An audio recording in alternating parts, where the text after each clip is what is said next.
like to welcome everyone this afternoon. My name is Gordon Hull. I'm the director of the Ethics Center at UNC Charlotte. It's my great pleasure to host today's talk with Joel Michael Reynolds of Georgetown. I will say a bit more about him in a minute, but first I want to do a little bit of advertising. Joel is presenting as part of a series that we're doing on disability this year. Our first speaker was Rosemary Garland Thompson in the fall. Her talk, if you didn't get a chance to see it, is on the center's YouTube channel. The center has, to get there, the center has a webpage, which is ethics.uncc.edu.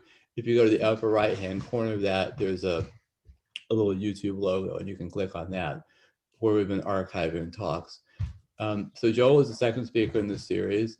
On March 16th, the third speaker will be Ashley Hsu of Virginia Tech. I think she's here. Hi, Ashley. To register for that, you can go to the center's webpage, and I actually just put up the link for it on the top of the feed. And then finally on April 15th, Kim Q. Hall of App State will be speaking, and I'll have the link up for that fairly soon. The center also has a Facebook page where you can get all this information. The other main series we're doing this year is on getting minority perspectives into institutional research. We've had several talks on that. I just want to flag that on March 8th, Nikita Shiel-Roll, who's a principal research scientist at the Cat Island Conservation Institute of the Bahamas, will be speaking. And on March 22nd, Max Liboiron, who's a professor of geography at Memorial University in Newfoundland, will be talking about colonialism and citizen science. Those links are also on the center's webpage. Just kind of scroll down a little bit, and you'll find a link for that series. Okay, whoops, wrong button. There we go. Okay, so Joel Michael Reynolds is an assistant professor of philosophy and disability studies at Georgetown. He's also a senior research scholar at the Kennedy Institute and a senior advisor for the Hastings Center. He's productive in a way that makes me feel very unproductive. So I'll just flag a couple of forthcoming titles he has. One is called The Life Worth Living, Disability, Pain, and the History of Morality, coming out on University of Minnesota Press. And then a text called The Meaning of Disability, under contract with Oxford University Press. And so with that, I think I'll hand the floor over to Joel. Hello, everybody. It's a real pleasure to be here. Many thanks to Gordon Hull and the UNC Charlotte Center for Applied and Professional Ethics. At the very beginning, I want to make sure we do our accessibility housekeeping. If you've run one of these Zoom events, you know there's a lot of moving pieces and things can easily go wrong. If something goes awry, please interrupt me and us so that we can troubleshoot and fix the problem. Also be aware my dog might interrupt at any number of times, and hopefully that will be okay. At the outset, I want to thank all of those whom I have had conversations with that enrich this piece, whether through agreement, disagreement, or simply exchange of ideas. Especially Rosemary Garland Thompson, Eva Katay, Ali Peabody Smith, Eric Perrins, Lauren Gilmet, Jen Scurro, Harold Braswell, and Adam Newman, among others. A bit of background to this paper. I am one of those people who, upon encountering Peter Singer's views about disability, found my jaw drop to the floor and my heart drop into my stomach. There were multiple reasons for this, but in my case, the most relevant one is very easy to pick out. Singer's arguments implied that it would have been permissible for my own parents to kill my younger brother after he was born. As Singer put it, as early as 1985, the year of my birth, actually, in a book with Helga Kuza, it would have been permissible for my parents to kill my brother Jason at least up until 28 days after his birth. Though why 28 and not 27 or 29 days was and still is, I assume, ultimately arbitrary, for Singer has never attempted to defend that precise number philosophically, at least to my knowledge. But my family history was by no means the only horizon of interpretation that led my jaw and my heart to drop. I first read Singer's work many years after being mentored by an intellectual historian, Joseph Fracchia. His work and pedagogy often engaged the Holocaust. The concerns regarding dehumanization, right, regarding the social, political, and psychological processes that allowed something like the Holocaust to occur, were at the forefront of Fracchia's mind when he taught about everything from Plato's Republic to Marx's analysis of the French Revolution, from Conrad's Heart of Darkness to contemporary research in cognitive neuroscience.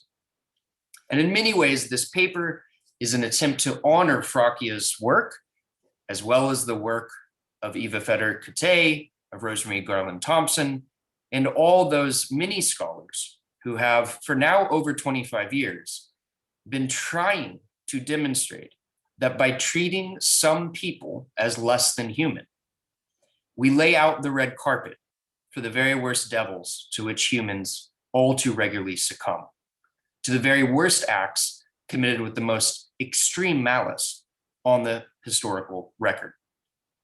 Now, if I am right, I haven't given you the argument yet, but if it turns out that I am right, that capacity-based utilitarian views like that of Singer share in many of the central features of the psychological processes behind dehumanization. And if one finds that process or processes to be ones that humans must use every tool at our disposal to fight, then we should let go of that view once and for all. Crucially, and according to Peter Singer's own arguments, this will cost us absolutely nothing in the fight for animal rights. As someone personally who largely agrees with Singer's views about the value of many non-human animals, this is very important to me.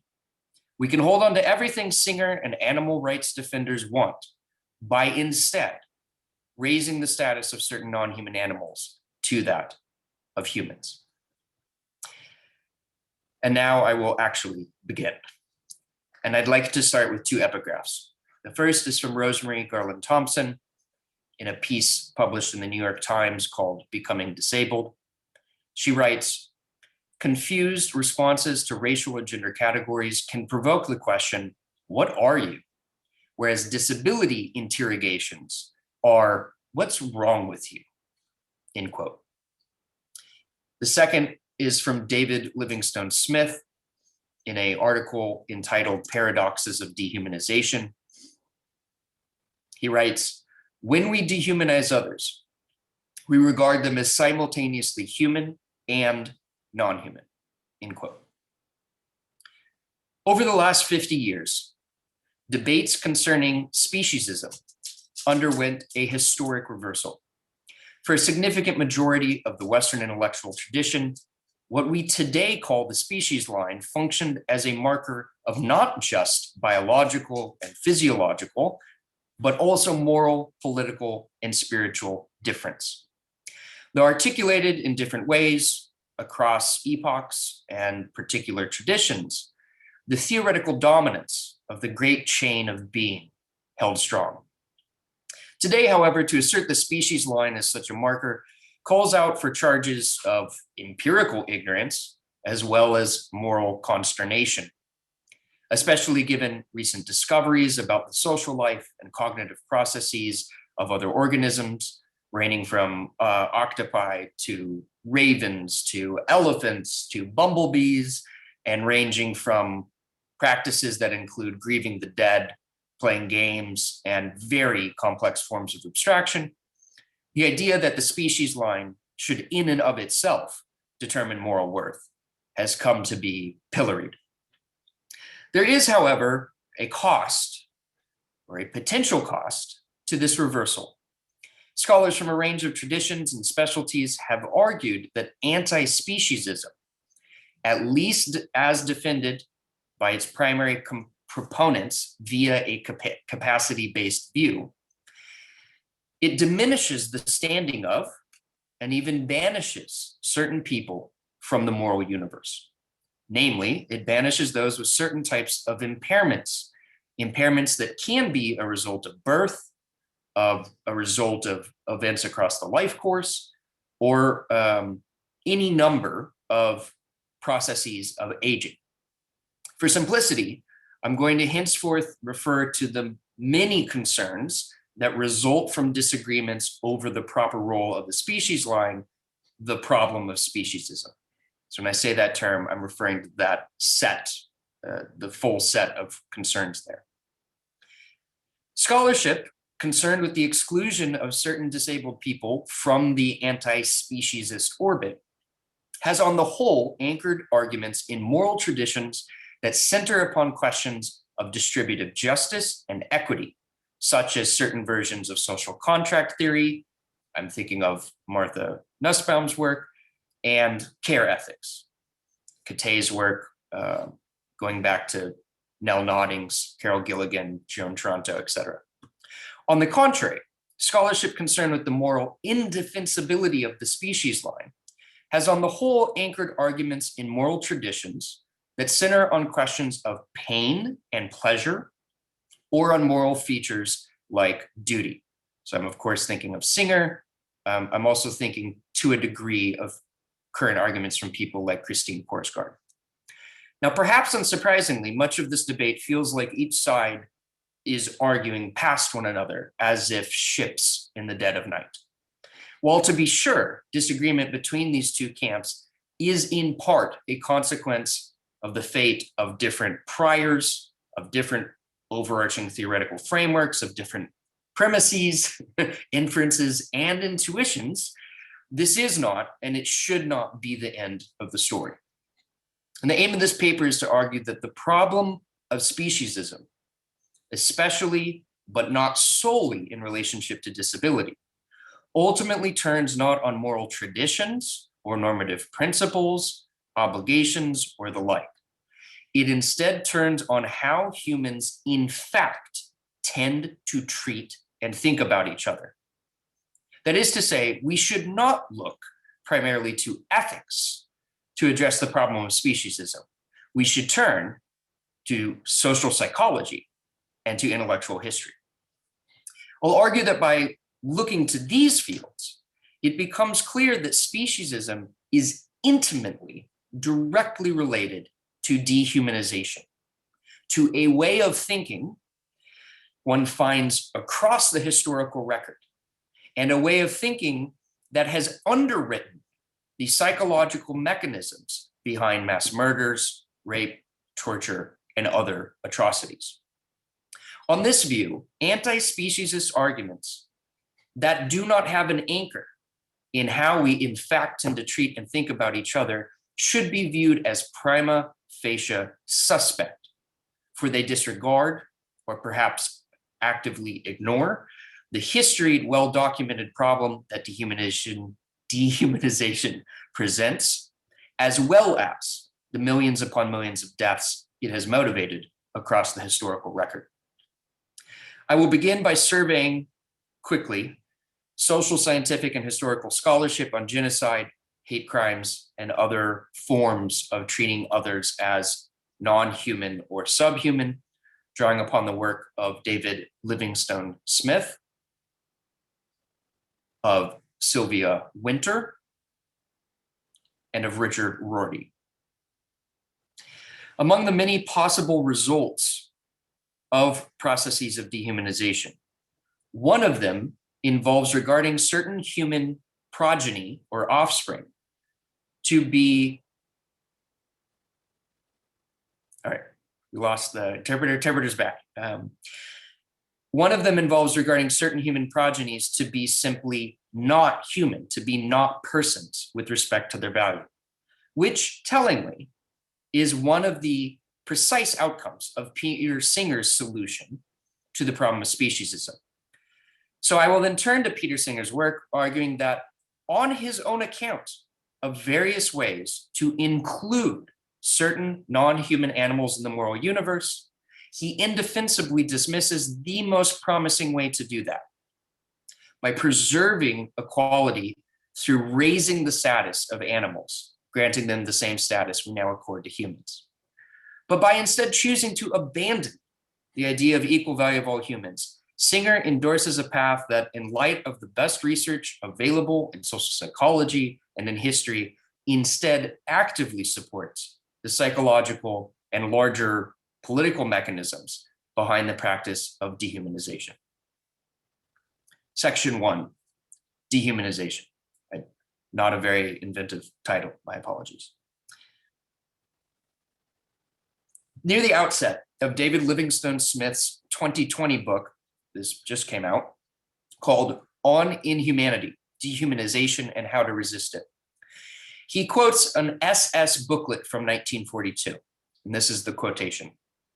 Although it, the Jew, has features similar to a human, the subhuman is lower on the spiritual and psychological scale than any human. Not all of those who appear human are in fact so. Woe to him that forgets it, end quote. At work in this piece of Nazi propaganda is a subtle set of distinctions. Even if the Jew looks like a human, even if physiological and behavioral features would immediately and obviously classify them as a member of Homo sapiens, they are not really human. They are subhuman in precisely those categories that matter most for human life, spiritually and psychologically, or one could gloss morally.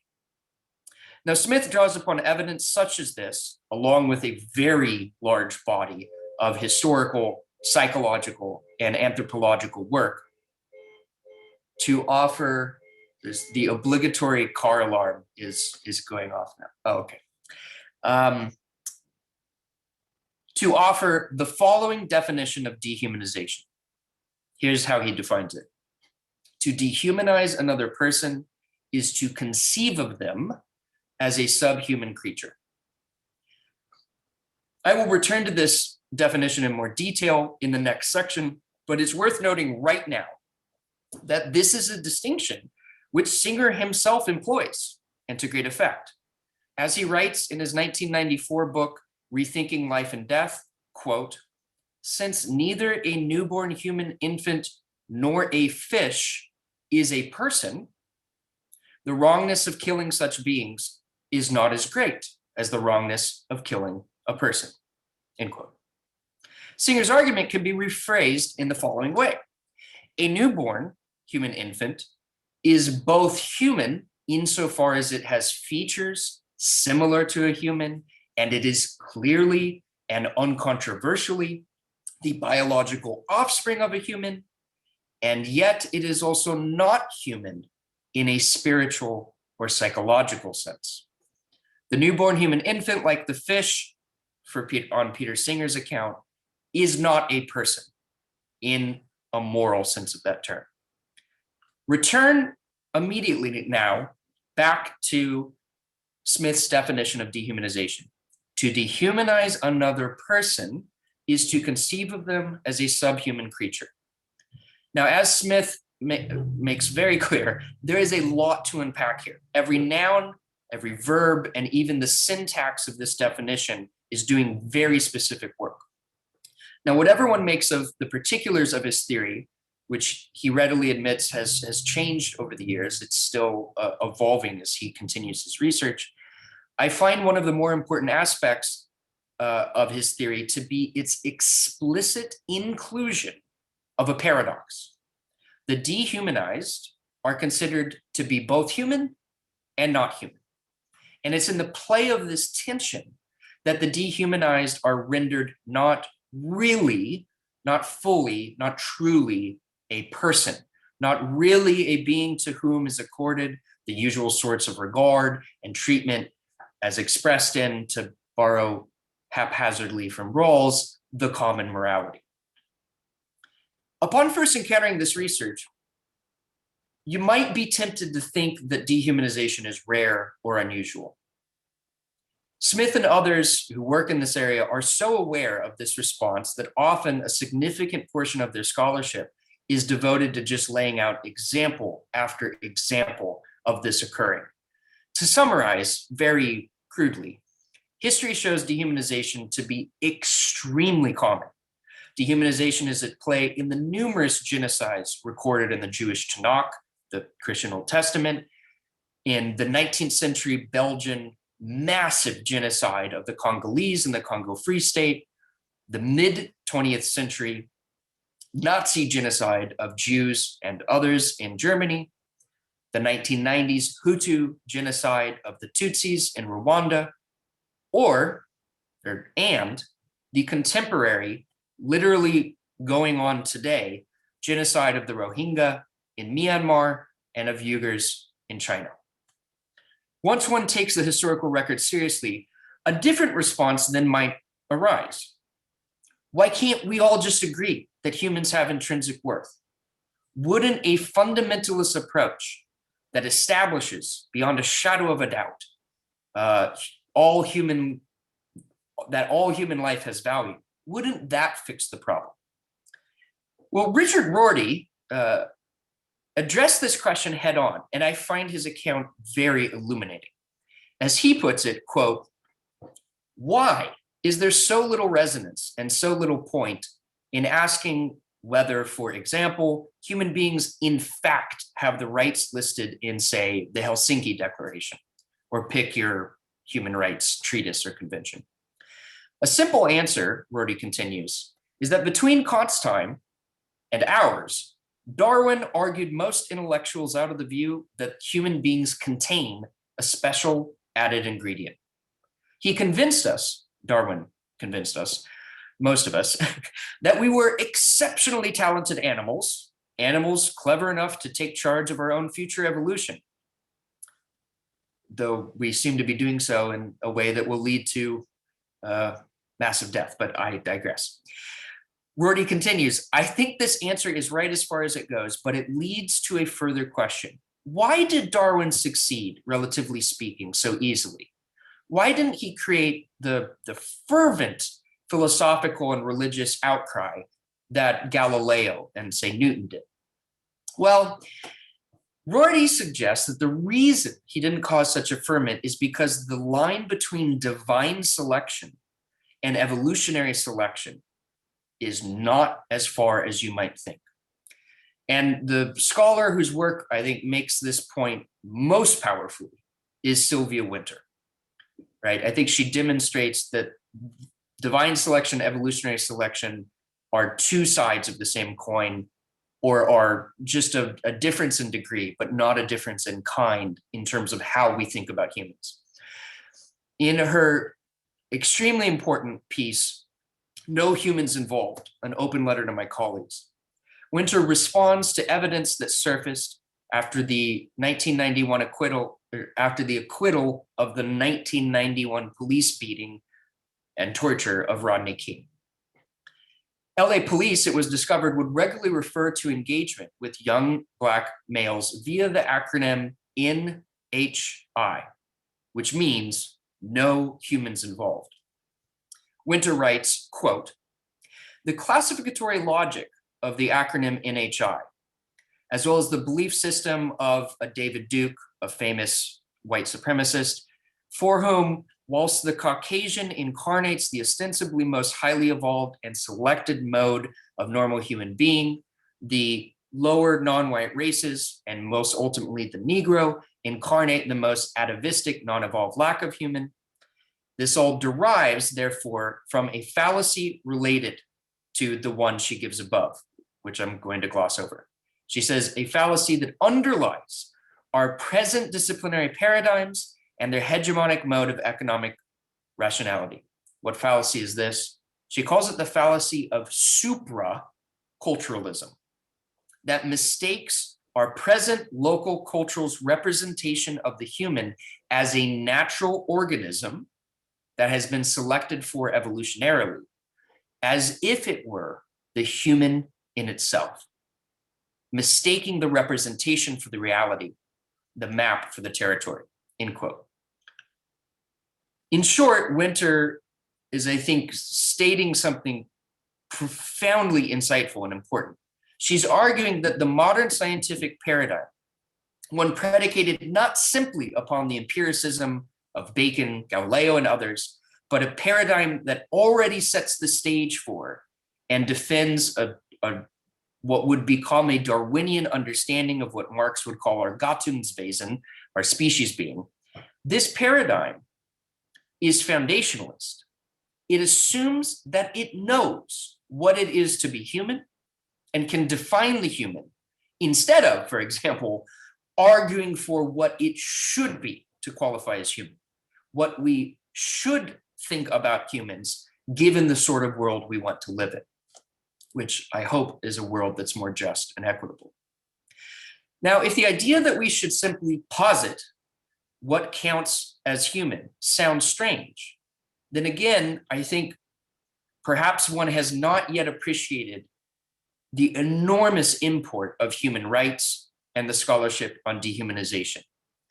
And I realize that people who are critical of human rights discourse are going to hate this argument, and that's okay. I don't think it's fantastic, but I think it's the least worst thing we can do at the moment. I'm happy to be convinced otherwise, but that's my position at the moment. Historically, we haven't, I think the historical record shows, we haven't started treating humans that are not part of our in-group better, especially those we perceive to be unlike us, through appeals to the divine or to nature. We have instead done so, on the grand scheme of things, through claims about humanity as such. Claims that have, and this is crucial, emotional, affective, and evaluative components at play, in addition to rational ones. Rorty, again, I think offers a very powerful insight here. He says, the best, and probably the only argument for putting foundationalism behind us is that it would be more efficient to do so.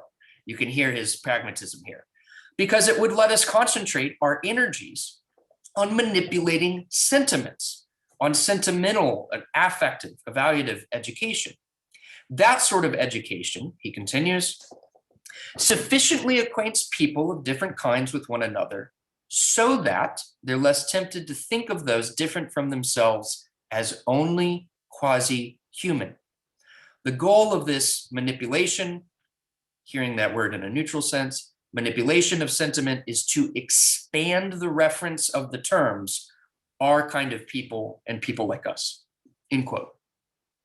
In other words, Rorty thinks that once one realizes that human beings do not contain a special added ingredient, and once one also realizes how human beings in fact tend to think and treat one another, then the solution to cruelty, genocide, torture, and other forms of dehumanization is to better demarcate the target range of beings for whom we should care as people, whether they are human animals or non-human animals, or even or even non-animal beings like ecosystems or environments. Next section, combating speciesism.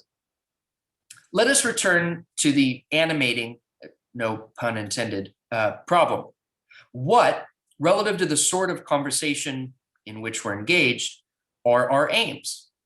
Singer hopes for a world where we treat certain non-human animals as well as we treat most human animals. I hope for that too. I find it uncontroversial that that would be a more just world. It's certainly one I would rather live in. What, though, is the sine qua non constraint nearly everyone who hopes for a more just world places on justice? The reduction of suffering. But we know that humans today and historically treat non-human animals in terrifying, sadistic, and utterly indefensible ways that create enormous suffering. So what is the person worried about the treatment of non-human animals to do? Singer considers, and my thanks to Ali Peabody Smith for pointing me to this quote. Singer considers just three possibilities, or maybe the three most viable possibilities to solve this problem. Here they are. Option one, preserve equality by raising the status of animals, granting them the same status we now grant to humans. Option two, preserve equality by lowering the status of humans to that which we now grant to animals. Option three, abandon the idea of the equal value of all humans, replacing that with a more graduated view in which moral status depends on some aspects of cognitive ability, and that is applicable to both human and non-human animals. Now, Singer rejects two out of hand. He defends three, and he writes that he's to some extent sympathetic for option one, but not in every respect. Now, strangely, to my knowledge, at least, he just doesn't sufficiently explain why he is to some extent sympathetic for option one, but still doesn't go with it. And as Ali Smith rightly notes, she says, quote, "We could preserve the equality of all humans and raise the status of some animals in order to defend a graduated moral picture like Singer's, but one where all humans make the cut." In other words, you could take the good part of one and combine it with a certain version of three, and you still wouldn't have to treat certain persons as subhuman or as not persons in a moral sense. Now, it would be one thing if the social and political stakes of one and three, of option one and option three, were the same. And so choosing between the two were simply a question of preferred reasons relative to one's theoretical concerns.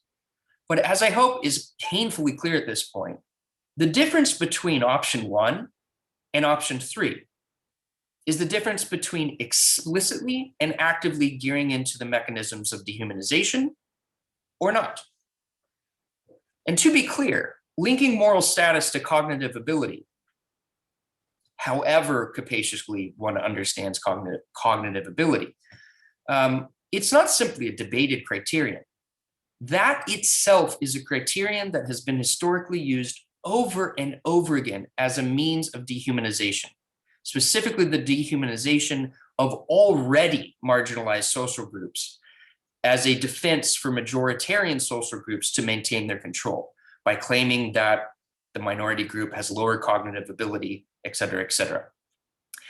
And what's especially strange to me is it's not as though Singer is unaware of the way that social groupings and these types of hierarchies feed into domination and oppression.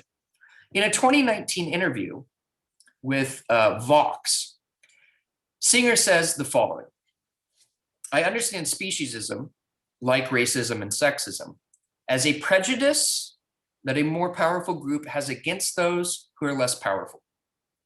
As a result of this prejudice, the more powerful group exploits the less powerful group for their own ends, and also adopts a whole set of ideas about the inferiority of the less powerful group." He continues, "I think that does describe pretty clearly the way humans think about and act towards animals, just as, for example, it describes pretty clearly the way in which Europeans enslaved Africans, transported them across to the United States, kidnapped and transported them across to the United States and sold them. I'm not saying this is a complete comparison in every respect, far from it, but I think that those aspects of this prejudice do relate pretty clearly to racism of the kind that justified slavery," end quote. What is notable, well, among the things that are notable about Singer's comments here is his lack of awareness of how dehumanization actually works, and more specifically, of the psychological mechanisms that fostered and underwrote the existence of the transatlantic slave trade across continents and cultures and over multiple centuries. Those who engaged in lynchings in the American South did not simply think of Black people, especially Black men, who they mutilated and tortured for hours upon hours in front of crowds of sometimes thousands, and typically involving entire families of white folk. They did not think of them as simply less powerful and as suitable for exploitation. Neither the desire for or expediency of exploitation, nor a simplistic account of hierarchical power relations explains the profound cruelty of lynching, of chattel slavery, and the acts of grotesque humiliation that are a part of nearly every genocidal event like those. Humiliation of the dehumanized is central to most dehumanizing acts. Now, as Smith's research makes clear, prejudice and racism are certainly a part of the justification of the sort of slavery at play, slavery and torture at play in the Middle Passage.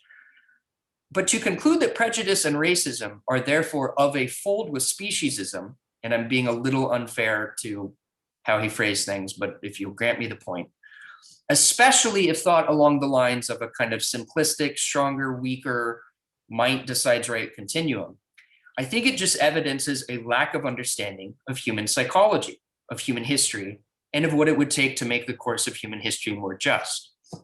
What it takes, David Livingstone Smith's work makes clear, and I think Sylvia Wynter's work makes clear, is taking what the human rights movement has provided and using that to expand our orbit of care.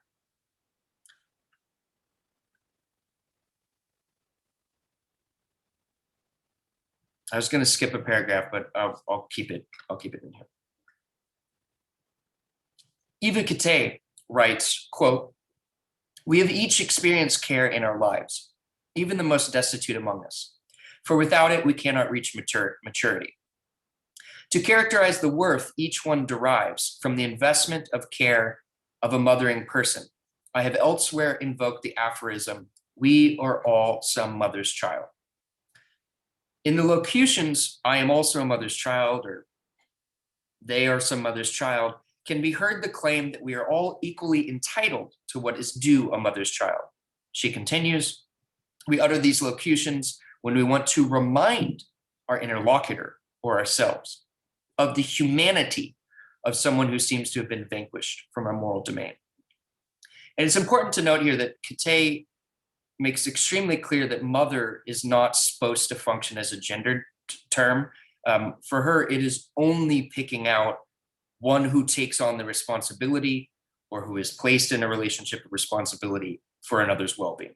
And that's why the title of my talk today says somebody's child as opposed to mother, just to more accurately capture what Kate is in fact claiming. Putting together the work of David Livingstone Smith, Sylvia Wynter, and Eva Kate, one can, I think, now more clearly see the historical and political stakes of utilitarian arguments like that of Singer. The idea that humans are defined by their capacities, whether cognitive or non-cognitive, is a founding premise behind the psychological processes of dehumanization, insofar as it allows one to say that while someone might look, talk, walk, behave, and otherwise seem like a human, they aren't really so if they don't have some more essential feature. If it is the case that we have good reasons from social psychology and from intellectual history that thinking of other humans as less than or not human, thinking of the possibility of humans not being persons, if we have good reason to think this supports dehumanization, we have very good reasons, I think, to jettison Singer's capacity-based views. This is especially so insofar as I mentioned at the top, we lose nothing by instead taking up what on his own account is another way to solve the problem of non-human animal treatment by preserving equality through raising the status of certain animals and granting them the same status we now grant to humans. This is the second to last section. I'm just going to address a number of objections. I imagine there's a lot of objections, and I'm only going to be able to discuss a few. Let's call the first objection to my arguments, let's call it the species line objection. So a critic might say, look, a significant component of the history of racism involves treating humans as having distinct species, right? Under Homo sapiens, you have subcategories that are higher and lower. And so that in and of itself should support the idea that we should get rid of the species line. I think that this objection fails because it assumes that the species line is doing the primary psychological work in question. I think what Smith's scholarship shows is that what is actually doing the work is the peculiar category of the subhuman, this paradoxical belief that someone can appear, act, and behave human and yet be morally, psychologically, spiritually lower. That is to say, what's actually doing the work is holding two contradictory facts together, that someone is both human and subhuman. It's not, the real work is not the quote unquote species line in and of itself, I think. Or that is, part of what I'm arguing is that is perhaps an effect of this dehumanizing paradoxical belief, but it is not the, it is not what animates that. It runs the other direction. Another objection to my view, or what I've been saying, it's not a view, you could call the existentialist objection. So the critic might say, look, to place value in capacities is far more defensible than upholding this category, this kind of cognitive label of the human. Why? Because a distinction based upon how a being or set of beings actually interfaces with the world and questions about pain and pleasure is way more defensible than a distinction that's ultimately based upon a biological taxonomic category, right? The idea of the human, for better or for worse, does seem to rely upon something like a biological distinction, seem to. I think this objection fails by begging the question in its assumption that the category of the human is by definition, is necessarily determined by some sort of biological species line distinction, as opposed to, say, lived relationships.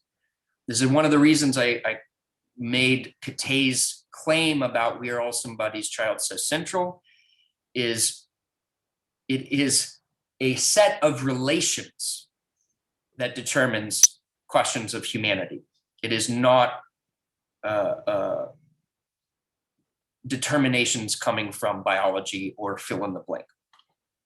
To situate moral worth in capacities is, I think, to move the chairs on the dehumanizing Titanic.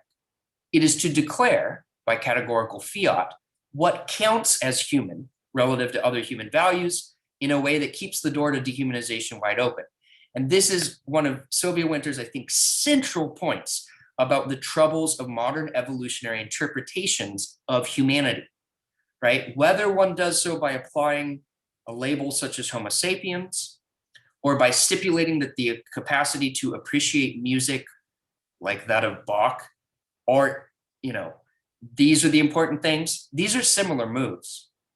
They're not different in kind. They're just different in degree.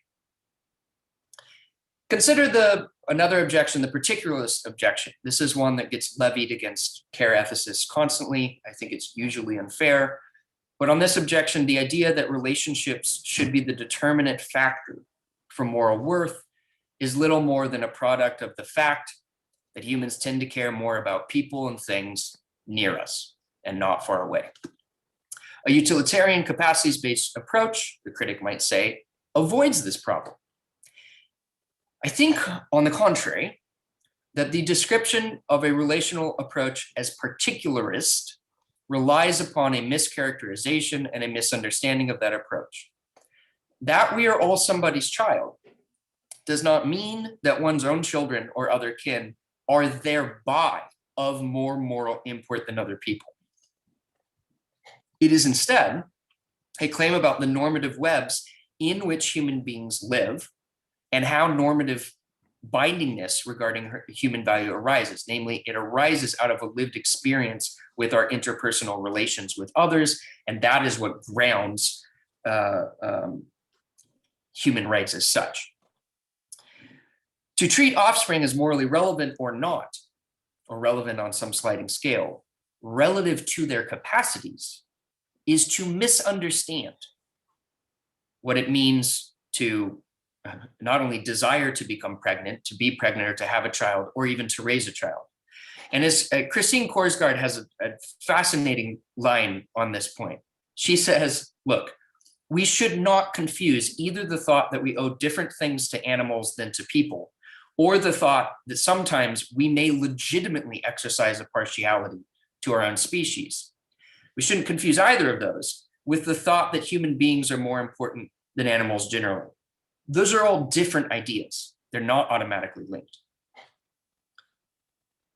One more objection. Let's call this the scope objection. To claim that Singer-style anti-speciesist claims engage in dehumanization is misguided on at least two fronts. First, dehumanization, as Smith defines it, necessarily involves racialization. But Singer makes no claims based upon racial categories. Second, Singer leaves out the very sort of social categories involved in discussions of dehumanization, categories along lines of gender, along lines of ethnicity, etc. Singer limits his claims to very young infants and only those with profound to severe types of cognitive disability, or people who have profound to severe types of cognitive disability at some other point in life. So the critic, in other words, would say to me, look, the reason Singer makes this argument is that the cognitive capacities of such infants don't seem to have, among other things, any scientifically defensible concept of selfhood, including a past and a future. This raises very troubling problems for people with dementia and Alzheimer's, but I'm going to set that to the side. I'm going to, again, if it's all right, let Korsgaard make the response for me. She writes, a human infant is not a particular kind of creature, but a human creature at a particular life stage. I believe that it is not proper to assign moral standing and the properties on which it is grounded to life stages or to the subjects of those stages. Moral standing should be accorded to persons and animals considered as the subject of their whole lives. Now here, Korsgaard, I think, is riffing directly off of Aristotle's claim in the Nicomachean Ethics that one must judge a person's character off their whole life, not particular moments. And just as it would be really strange to judge someone's character based off of how they acted over just the last 6 months or during a few years of their life, it'd be very strange to judge the moral standing of a being off of its development or capacities during just a few months or years of its life. Yet that's precisely what Singer's capacity-based argument against speciesism does. It places moral standing in the presence of certain abilities at a particular span or stage of a creature's life. Now, someone defending Peter Singer or Jeff McMahon on this point might say, look, being born with profound to severe cognitive disability tells us determinate information about how that person's life will go. So the analogy is false.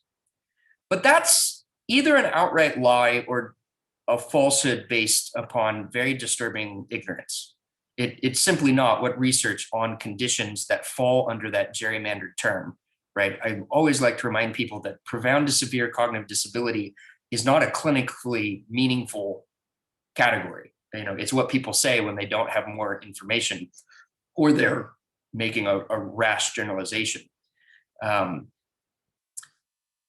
This is not what research on the conditions that fall under that gerrymandered umbrella term suggest. Cognitive states aren't fixed at birth. They aren't fixed after birth. They aren't fixed during any number of stages across the life course. They aren't even fixed in certain cases of severe brain injury that results in one being in a persistent vegetative state, as Joseph Finn's recent work on minimally conscious states, people who are in PVS and actually come out of it because the brain starts kind of reworking some stuff and can actually heal. His research makes this very clear. Now, the critic might continue, well, okay, what about something like Down syndrome? Joel, are you really going to tell me that a congenital difference with regards to extra genetic material on chromosome 21 won't have import relative to moral considerations of a person's entire life? Yes, I am really going to say that. And yet again, the utilitarian critic that I'm hypothesizing succumbs to empirical ignorance, right? As a recent piece, which if you haven't read this, you really should read this piece by Sarah Zhang in The Atlantic. It's entitled The Last Children of Down Syndrome. She points out that, look, the fact that we treat chromosomal differences as in and of themselves meaningful in a substantive way is by no means straightforward. And she quotes Dr. David Sable, who is a doctor who worked in IFV clinics, as saying the following. Sable says, the concept of counting chromosomes as definitive indicators of the truth, I think we're going to look back on that and say, oh my God, we were so misguided. Consider the sex chromosomes, he said. We've locked ourselves into this male-female binary that we enforce with XX and XY. But it's not nearly so neat. Babies born XX can have male reproductive organs. Those born XY can have female reproductive organs. And others can be born with an atypical number of sex chromosomes like X, XXY, XYY, XXYY, or XXX. You get the point? The effects of which range wildly, right? And some of these people might not ever know there's anything unusual in their chromosomes at all. End quote. It seems in this light that the mere category of extra chromosomes or different chromosomes relative to some standard is just another product of thinking that gears into the psychological processes of dehumanization. All right, 3 paragraphs left. Lastly, consider quickly the slippery slope objection. Just because we think of certain people as not fully persons in a moral sense doesn't mean it will lead to things like genocide that someone might respond to me. Note that I have not at any point argued that thinking of certain persons as subhumans necessarily leads to things like genocide, right? The slippery slope objection fails because it is not part of the claims at stake in this paper or at stake in Smith's argument or in Winter's argument. It's not a claim about necessity. It's a claim about evidence we have from history about what typically is at play psychologically in cases where things like genocide occurs. Enough with the objections. In conclusion, very short conclusion. Insofar as thinking about humans in ways that we know support the psychological processes of dehumanization, insofar as we think about humans in these ways, we undermine the possibility for a just, equitable society. And we actively underwrite the processes that we know to be behind genocide, as well as all sorts of forms of systemic oppression. And so such thinking should be, I think, a non-starter for those who want to forward human rights, including expanding human rights to involve non-human animals. And as I said at the outset, also perhaps non-animal beings as well. And it's at this point that I would like to return to the very first epigraph from Rosemary Garland Thompson. She writes, confused responses to racial or gender categories can provoke the question, what are you? Whereas disability interrogations are typically, what's wrong with you? Singer, McMahon, and others do not, to my knowledge, explicitly engage in the question, what are you? But they sure as hell engage in the question, what's wrong with you? And their engagement in that question results in certain persons not being treated as humans are on every moral theory to be treated. What are you and what's wrong with you are different in degree, not kind. We have come to a historical point where it is inadmissible to ask, what are you, to someone who looks different than one, who comes from a different place than one does, or who has different practices than one does. It's inadmissible because we understand at a very basic level that racism, sexism, cissexism, xenophobia, and all other form of dehumanizing attitudes are at play in such a question. But we have yet to come to a point where it's inadmissible to ask, what's wrong with you, including what's wrong with your cognitive capacities. And yet, if dehumanization is to be stopped, we must come to that point. Thank you.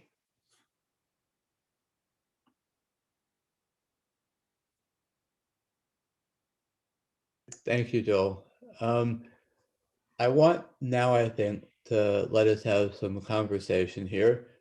Joel and I did not talk beforehand about how we would conduct that, but I would love it if we can all behave ourselves and, unmute and ask questions in an orderly way. Then that would be my preference. If you want to send something to me or Joel in chat, we can also do that. But let me just open the floor, if that's all right. It looks like Andrea has a question.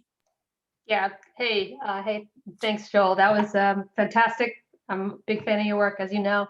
I have zero interest in defending Singer, there's a lot of your argument I'm not the audience for, I don't think.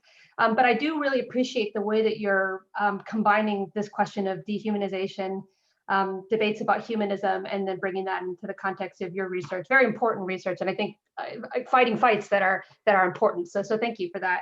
So my question is actually more about the kind of Winterian thread of your analysis, and I want to know less about the kind of critical move against someone like Singer, and more about the kind of transformative or resistant view that might be possible through your analysis. And I'm interested specifically in it, if we take Winter's critique of biocentrism seriously, I think it really is helpful with even distinctions like cognitive and developmental disability, right? I think those terms actually are fully within what she would describe as that biocentric Man-2 model.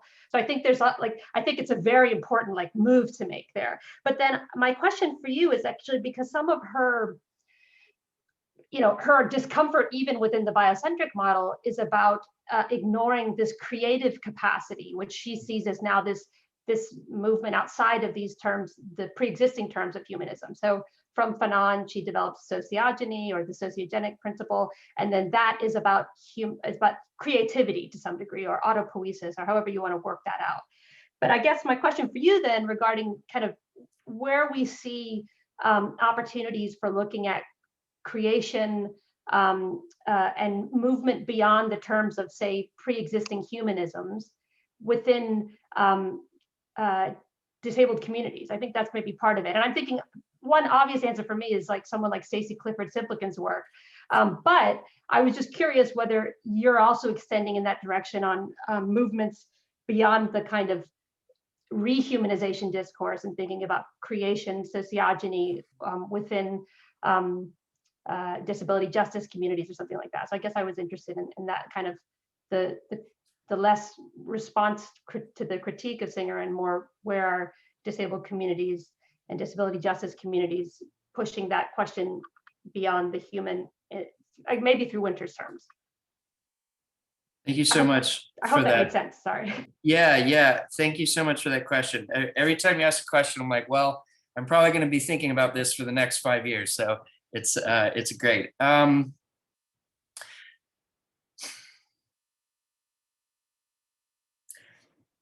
of my answer would be to say I would want to know how Dustin Gibson and Talila A. Lewis would answer this question, because I feel like those are two disability studies scholars and disability justice activists who have been thinking about this much more carefully than I have, this more positive creative term towards what does not necessarily a utopia, disability justice utopia look like, but what would it take for a truly intersectional, truly, well, universalist is sometimes a dirty word, but a more expansive notion of disability justice, what would happen? Let's see, does that require us going beyond the human? I don't think it does if we think of the human outside of the biocentrism that Winter is rightly critical about. And I am at this moment convinced that the concept of humanity can be recovered from that overly kind of biologistic way of understanding the term. And it's weird for me to say this because there's parts of me that I almost find myself landing on religious sorts of language about like soul or something like this. I'm like, what is going on? I did not expect to end up back at this particular juncture. But let me put it, I'll give you something concrete. I just a few weeks ago was reading about how I believe it was in the Netherlands, one of the models that they're using to talk about justice in their society writ large is a donut model. Silly word, but very hard to forget the term. So I think it's actually politically probably a smart move. The idea being that there's a ground floor, there's a kind of threshold or base that you do not let anyone in the society fall below. Everyone has healthcare. You don't let people become homeless. You don't let people go into debt. You don't, et cetera. There's like this baseline. And then there's a top that takes into consideration impact of the environment, future generations, also looking backward, things like corrective and reparative justice and whatnot, also keeps something on the top. You know, you can't have people with $10 billion if you're going to pretend to have a just society, et cetera, et cetera. And the idea is you want to be in this donut. You have this floor and you have this top, and the donut is the space where, I mean, when I read this, I'm like, this sounds like what the most cutting edge disability activists have been saying forever, or at least for the last few decades of like, yeah, if racial justice is just as big a part of, if racial and economic and sex and gender justice, if all these things are as tied together as disability justice activists have been saying for years, sounds like we should be aiming for a donut societally. And that would, you know, that's a more thinkable thought in the context of the Netherlands and other Nordic countries than in the United States, where we can't even get the idea that healthcare is a basic right off the ground so far. It's just, you know, it's embarrassing how bad it is here. But yeah, that's where I definitely don't have a sophisticated answer to everything you brought up. I think the concept of sociogeny as it is used in Fanon and also by Winter is amazing and so rich, and people need to think about it more. But I'm still figuring that stuff out. Honestly, I'm still reading. I just retaught, you know, Winter's No Humans Involved. And every time I teach that, I'm like, this might be one of the most important pieces written in the last like 60 years, like up there with MLK Jr.'s Letter from a Birmingham Jail. It is just profound. So I'm still thinking about it, and I'd love to hear your thoughts, as I always say. The donut so Teresa just said, the donut metaphor is common to health policy. I did not realize that. There's a floor and a ceiling that is paid for via the social contract. Those who want more can pay more. Interesting. Okay, I will have to look that up. I didn't know that that's common in health policy. Thank you for that addition.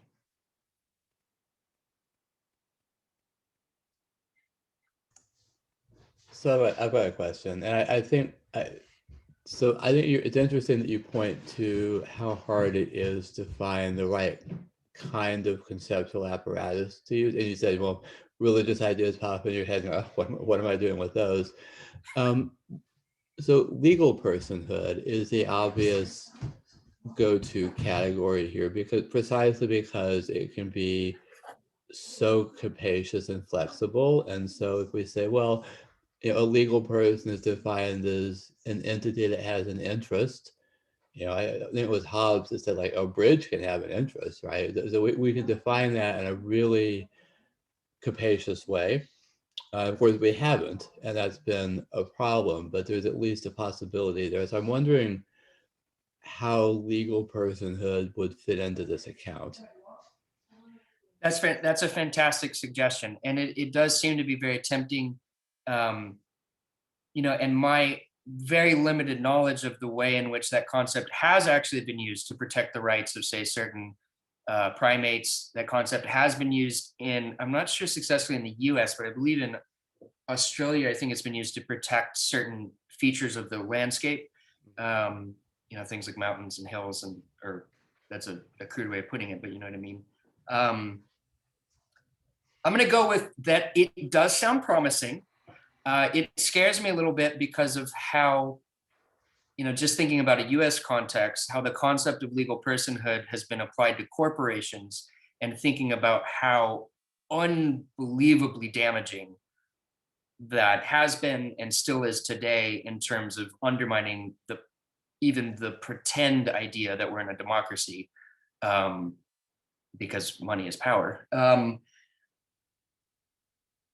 So I think my answer is, it sounds promising, but I have to leave it to someone else, including people with more, I don't have any legal knowledge. So maybe that's a way. Maybe that's, at minimum, maybe that is one tool in the toolbox we need within the existing kind of juridical mechanisms of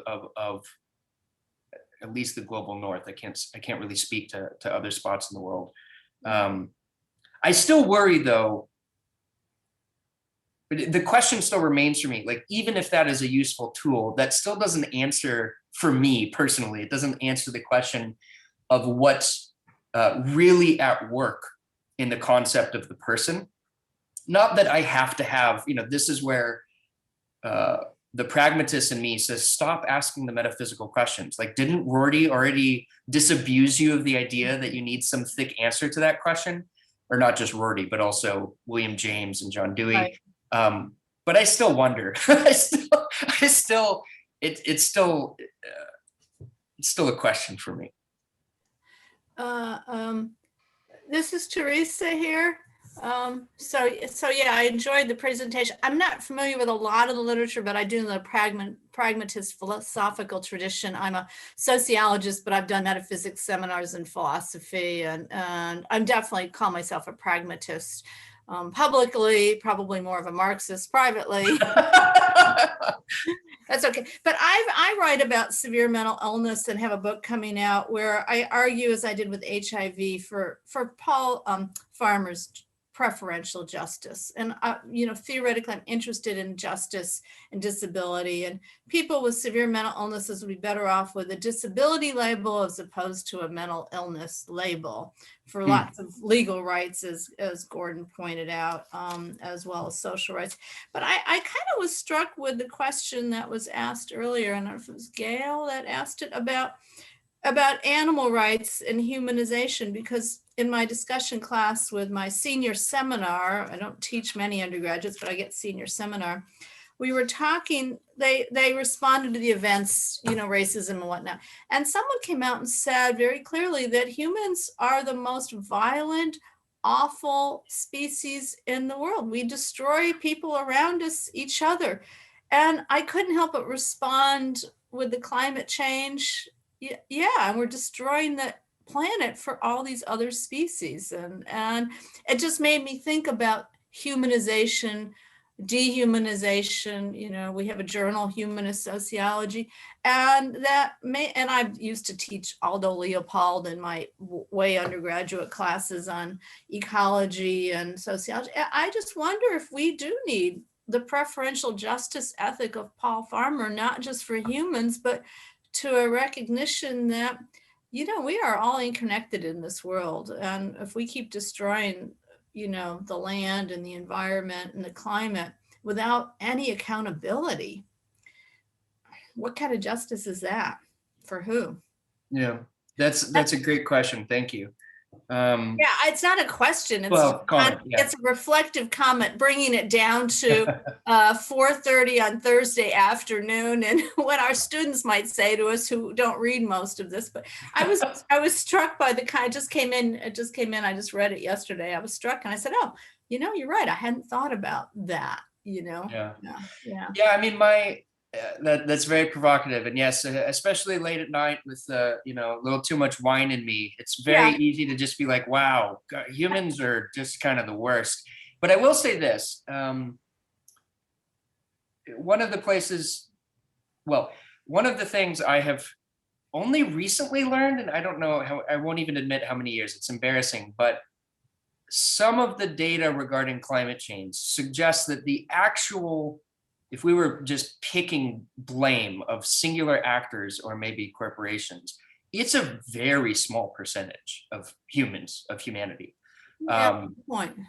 And there's, I can't remember, I'm just for the purpose of what I'm about to say, I'm going to make up numbers, but you can go do the research and figure out what the real number is. But it's something like 80%. You could have every individual human be the best recycler possible. Right. And we will make almost zero dent in the ICC calculations, because the vast majority of what has caused and still is causing climate change is due to corporate policies that tie in with capitalistic goals that have profit margins and returning profit to shareholders without a triple bottom line, all the business ethics stuff. And so there is a part of me that wants to say some of the worst things about humanity, I'm not sure they're really claims about all humans as much as they're claims about structures at play that have allowed a very small percentage of humans to amass obscene amounts of wealth, obscene amounts of power, and they are acting in their own self-interest against all the rest of the people on Earth. Right. Right. And so then the pragmatist question is, how do you advance a pragmatist logic that people might listen to for policy change when you're basically, you're attacking, as you know, people's vested interests, the structure of inequality, but powerful groups that, as we've seen, as we've all lived through the post-traumatic stress of the last 4 years, feeling totally powerless. That's those of us with power feel powerless. Yeah. Well, I'll just say this. Last week I watched the movie Judas and the Black Messiah, which I highly, highly, highly recommend. Yeah. It's very intense, all the content warnings, just to be clear. But there is this moment near the beginning of the film where he says, "Where's the power? Where's the power? It's with the people." Yeah. And as simple, as that line is, there is something that really struck me about the fact that with this most recent election, we had the highest voter turnout. We still had barely more than 50% of the population even voting. Yeah. There are more people who did not vote than voted for either of the quote unquote two parties. And it is just, when I have these moments of despair over humanity, as I imagine, it seems like everyone I know has been having, especially the last 4 years. But if you're paying attention, you probably have been having these thoughts your whole life. There is something to be said for the fact that we don't actually live in a democracy. There is something to be said for the fact that the large international organizations, whether it's the UN, the WHO, whether it's, pick your thing, the IMF, the World Bank, they don't even pretend to function democratically or function as representatives of everyone who's on Earth who are impacted by things like climate change. And so I do wonder, not that I'm like a naive democratic socialism will solve everything or democracy will save everything. I'm not saying that, but it is telling to me that we're not even close, nowhere near having people have a say in the governance and in the things that having the majority of people have a say in things. This is another, I'll just say this and then I'll be quiet, but this is another reason why the way that a person like Singer, and I picked, he's an easy target. There's other people who make similar moves. By trying to work out certain normative problems and ignoring the larger context of human history and of social psychology and the actual problems that we're facing, that's just very frustrating to me. It's like, if you're going to engage in this sort of work and you're going to tell people how they should believe about the worth of other humans and animals, you should probably have a bit of a grip on how those beings are. And it just frustrates me, the lack of empirical sensitivity that Singer and McMahon and these other people regularly almost flaunt. I mean, I'll never forget reading that line in the 2008 conference at Stony Brook, where Singer made a claim about the cognitive capacity of someone who would have fit the profile of Eva Katay's daughter, Sesha. And Katay's like, that's not true. And she's like, it's an hour drive. You can go meet Sasha and some people who are like her. And he's like, why? I don't need to. I mean, just complete active ignorance of the role that certain facts about the world should be playing in the theory. Right. It gets me very animated, as you can perhaps tell. Well, thank you. Appreciate it. I think, so Lisa, did you want to jump in? Yeah, I'll jump in. So, hi, Joel, nice to meet you. I don't think we've met. I really, really enjoyed your talk, and I don't have disagreement with it. I mean, I think you're absolutely right in criticizing the way that Singer and others have drawn distinctions amongst those who you're arguing should count as people. So I agree with all of that. What I'm wondering is the extent to which you see the picture you've painted as a form of ideal theory, and if so, if you're committed to keeping it that way. Because the moment we try to expand who counts and for whom we care, which I think we should, I'm not disagreeing with that. I think you're right about that expansion. It becomes more and more the case that we have to face the fact that we can't care adequately for everyone, and that there will therefore be tragic losses and the grief that comes with that, and that is just simply our condition. And I think the addendum of that shifts the kind of thing that you're doing to not be so idealizing. Otherwise, you know, without that acknowledgement, I see it as casting a picture of it is only because of injustices and the unjust ways or dehumanizing ways in which we're drawing distinctions that people are being sacrificed. And I want to acknowledge that people and non-human animals as people will be sacrificed no matter what.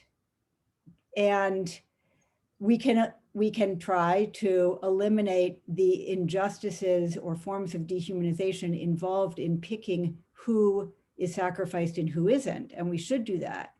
But even once we've done that, that doesn't eliminate the necessity of sometimes sacrificing some for others, even if we don't do it along lines that are unjust to draw. So that's all. I'm wondering if you would accept an acknowledgement of that as something that has to kind of be said alongside your view. That's a fantastic question. Thank you.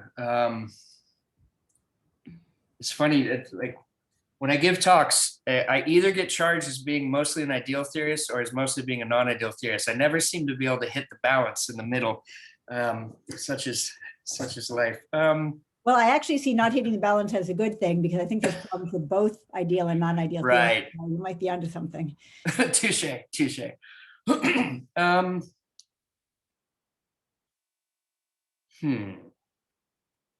Let me start. I'll work backwards to the ideal non-ideal theory distinction. I'll start with your claim that we can't care adequately for everyone, including Schnurk, who really, are you okay? I will give you food in just a second. I would like to give, you know, where my mind goes is to the work of William Paris, who is right now at Wesleyan. And he's doing some really fascinating scholarship kind of at the intersection of 20th century African-American thought and also continental philosophy. And he's focused largely on the question of utopia and trying to understand what if you especially if you take seriously the history of the Black experience in America in particular, though by no means only there, what does it mean to think about the future in a positive way? So he's kind of partially fighting against the certain strands in the Afro-pessimist movement. And one of the things I've learned from him is that there are certain moments, not simply in life, but theoretically, where one just has to hold on to hope and has to hold on to something that, even if you think it is true that we can't care adequately for everyone, you set yourself, the tasks you set yourself are to try and overcome that, even if you think it's a fact of the world, and even if you think it always will be. And so in terms of just kind of my theoretical orientation, I've been very impacted by Paris's views on this. And I've also, it's made me think a lot about my own kind of pessimism. Go back to right when the economy shut down and COVID first exploded, and the Treasury just was like, oh, here's an extra $1 trillion or whatever it was.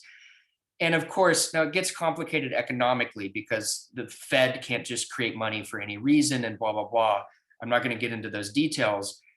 But our ability to create wealth right now, and we haven't been on the gold standard forever, our ability to create wealth right now is unparalleled historically. There's lots of different ways in which we could use the existing highly imperfect mechanisms to make life a lot better for a lot of people in ways that I think we don't appreciate what could actually be done. I mean, so to give one more concrete economic example, a report came out, I think the day before yesterday, from Forbes, that to date, the US has spent something like, I don't know, it's like $500 billion on the F-35, and the project is still actually not done, and the F-35 has all these problems. And it's just a money hole. With that amount of money, I think one of the claims was that with that amount of money, every single homeless person could be housed 40 times over. These are the things that I even if it's true that there is no perfect world in which everyone is cared for well, there is so much movement we could do to get closer to that's what I do want to focus on. And I kind of feel like I have to focus on that, or I'm just going to give up. Regarding the ideal, non-ideal thing, I'm glad you brought that up. There is something definitely idealizing about my argument and the role that I'm wanting to give to human rights.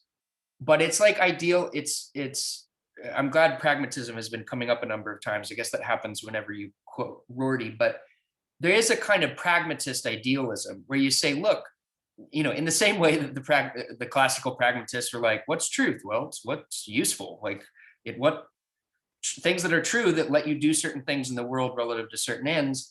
I also kind of think that ideals can have a pragmatist flair to them, or can be articulated in pragmatist ways where it's not that I actually think, like, I agree with Rorty. I don't think humans have any special ingredients on any level. But I think that we need to hold on to the idea of humanity for all the reasons he gives and for the reasons I gave. And so I'm okay treating it as this, let's just say, pragmatist ideal.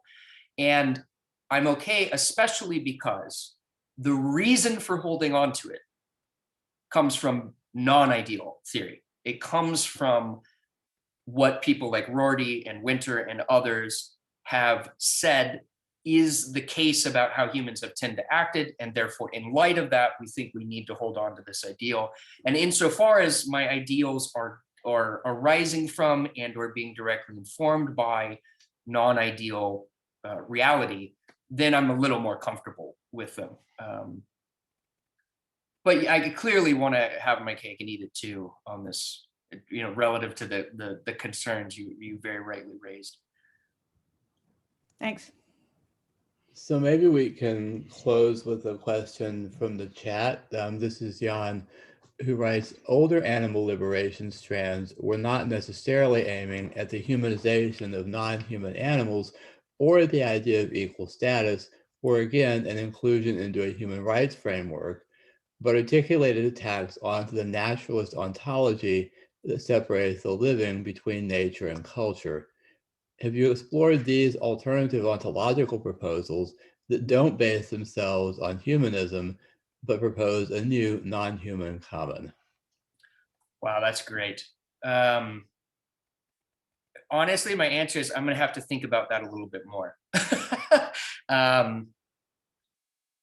My gut is to say, I think that one of the things that Winter and Rory, for that matter, are up to is precisely a denial of an ontology that separates the natural from the cultural, nature from nurture, all of that stuff.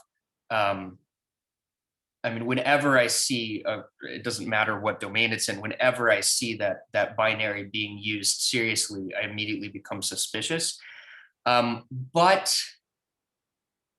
the question I would pose regarding that is, if we get rid of a nature culture distinction, does that automatically mean we have to get rid of the concept of the human in the way that people like Smith want us to think of it, so that it's fully inclusive and that it doesn't, in fact, only relate to Homo sapiens? That's a very significant conceptual revisionary. It's a very revisionary kind of approach to the concept of the human. And maybe the response would be, we have to let it go, but I don't, I think at this point in time, I've been convinced enough by people like Smith. I'm just not sure we can let the concept go. I think we maybe just need to radically revise it so that it doesn't function, or it doesn't surreptitiously function as some sort of nature culture divide, or etc. I don't think I fully answered the question, but I'm going to definitely keep thinking about that and also look up some of that stuff. So thank you, Ian. Okay, so does anybody have any last minute thoughts here? We're running up against time, and I think Joel's dog is going to be extremely unhappy with us very soon. I should probably take him for a walk after. He was doing pretty good. Yeah, we don't want to push that limit too far. So I think what I would like to do is ask everyone to join me in thanking Joel. This is a fantastic talk, and I'm really grateful to have been able to be a part of it. Thanks, everyone. It was a real pleasure. I appreciate you turning out, and it was great to think together with you all. Okay. And everyone, please join us for Ashley's shoot in a couple of weeks. Bye, everybody.